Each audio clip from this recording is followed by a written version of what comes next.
born an empath.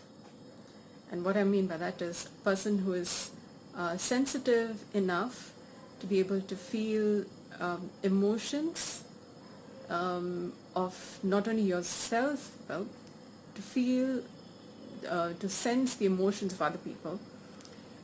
It also means sensitive enough to notice changes in the environment in at a very fine level, that you may seem you're hypersensitive, but there is no such thing really as, well, okay, it may be pathological, but here what I'm talking about is being able to sense.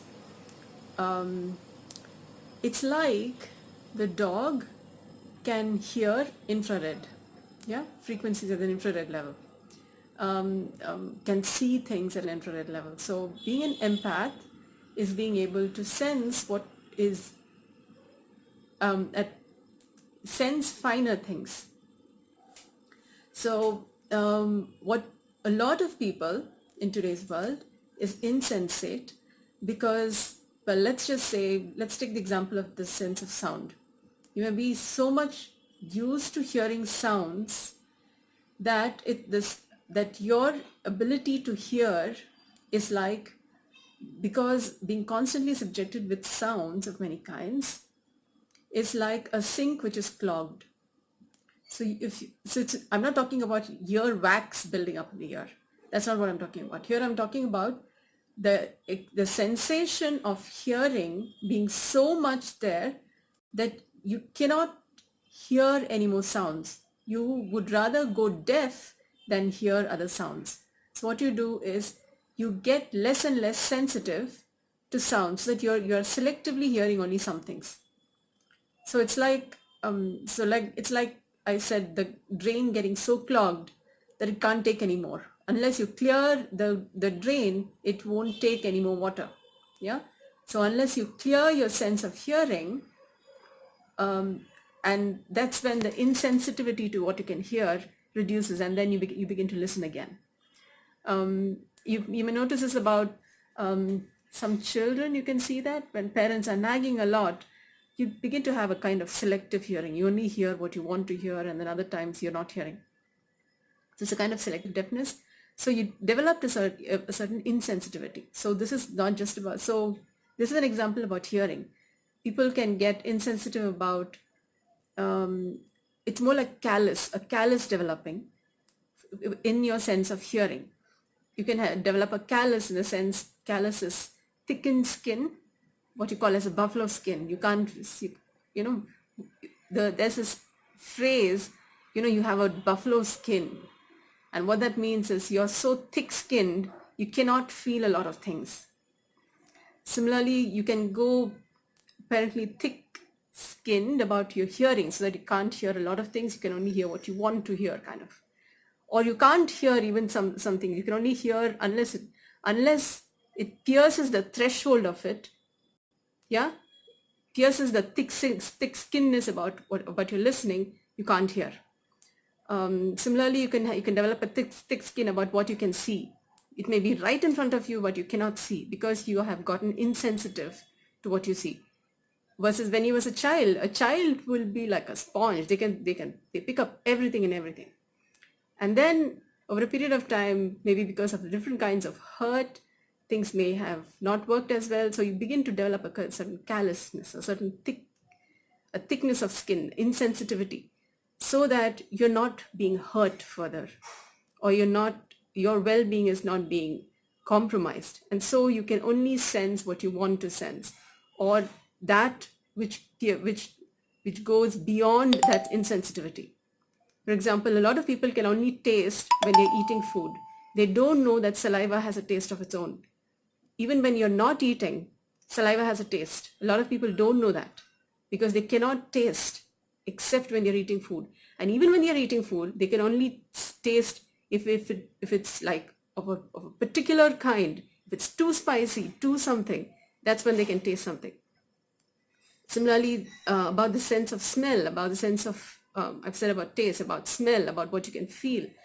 So if you notice the kind of news that we get on in the newspapers, on the television, they're constantly talking about one or the other form of violence.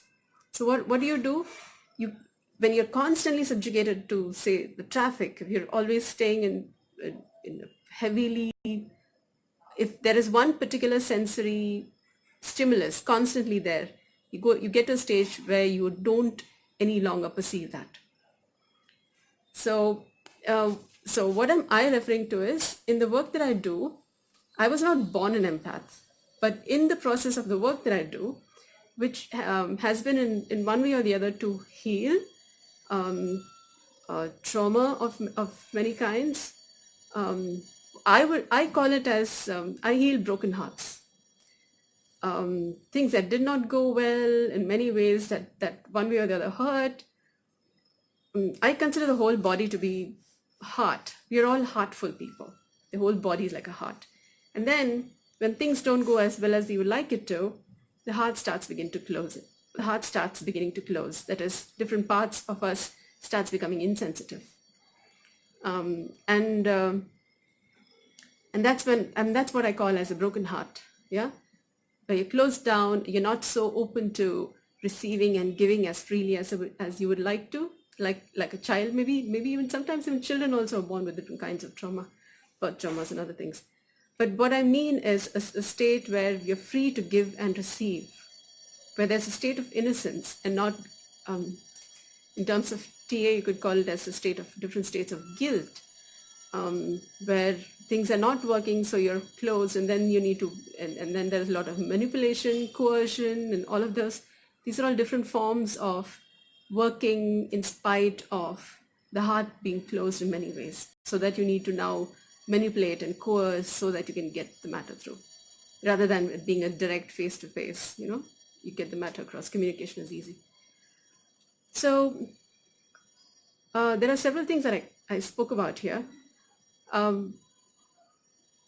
In being an empath, in the course of working with different people, I tend to develop a kind of acute sensitivity to what is happening around me. So when I'm in different environments, like now I'm in Bangalore, versus say when I'm in Kerala or when I'm traveling to any other place, there is marked difference between how these geographical places feel, because the emotional content, the electromagnetic content, the the cultural sense of it is different. So different places have different, you can call it energy, but I would say, by what I mean by energy is heart, mind, soul conglomeration. Together, they have different composition of heart, mind, and soul. So the heart, mind, and soul of one person is different from another person. From one place to another place is different. And when you're sensitive enough, you can notice a difference between one place to another. As you're going between one road to another, you can know as you're moving from one person to another, you can sense it. And then what you do, by which you're not closing yourself, but actually being in the presence of, and how that being sensitive enough, you can facilitate healthy communication. You can facilitate healthy relationships and interactions. And what facilitates communication, what I mean by communication is a communion, and then it's a speaking through that bridge of a common ground that has been arrived at. What I mean as communion, and then speaking through that, speaking with the bridge of that. So that's the work I do.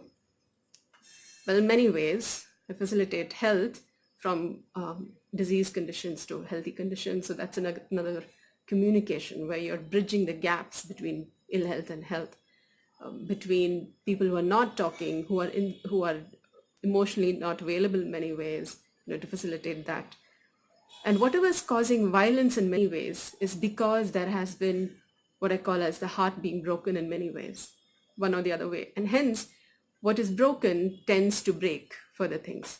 So when you see violence, it's not because they want to be violent, but because something has been violated within them and they don't know how to repair it. And not knowing how to repair it, they simply keep acting out, repeating the same thing, inadvertently hurting others too. So it's a repeated process. So what we need to heal is our insensitivity is what needs to be healed first. Yeah. Thank you for listening.